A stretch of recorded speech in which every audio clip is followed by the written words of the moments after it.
ଭାଇ ମନରେ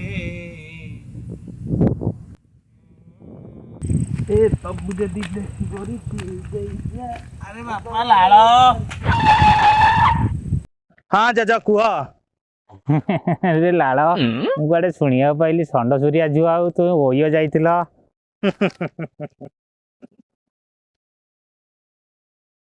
ଲମ୍ବା ରାତି କି ସପନ ନାହିଁ। ଲୋକେ କହୁଛନ୍ତି ଆମ ଓୟୋ ଯିବା କଥା କାହାକୁ ଗୋପନ ନାହିଁ। ହେଲେ ମନେ ରଖ ମଉସା, ଆମେ ଓୟୋ ଯାଇନଥିଲୁ, ଗୁଲକୁଣ୍ଡା ହୋଟେଲ ଯାଇଥିଲୁ। ସେଇଟା ପୁଣି କଣ?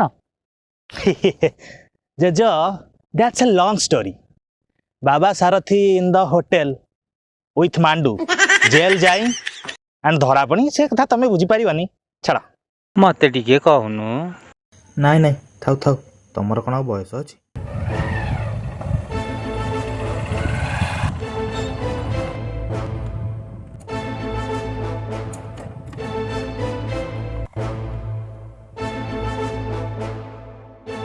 ଲାଳ ମୋ ବାଳ, ମୁଁ ଡାକୁଛି ବା। ଡାଡ ଆପଣ? ମୁଁ ଏ କ'ଣ ଶୁଣୁଛି ଲାଳ? କଣ ଡାଡ? ରାୟ ବାହାଦୁର ବଂଶର ବୋହୂ ଗୋଟେ କାମବାଲିର ଝିଅ ହବ? ଏକଥା ମୁଁ କେବେ ହବାକୁ ଦେବିନି।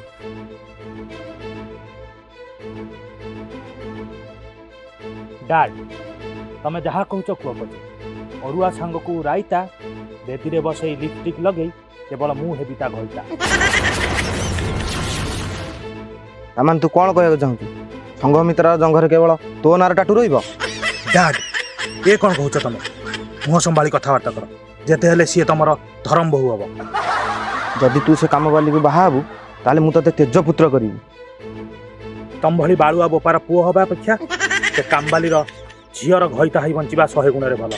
ଯାଉଛି ଡାଡ। ଯା ତୋ ଭରି ନାଳୁଆ ପୁଅ ମୋର ଦରକାର ନାହିଁ।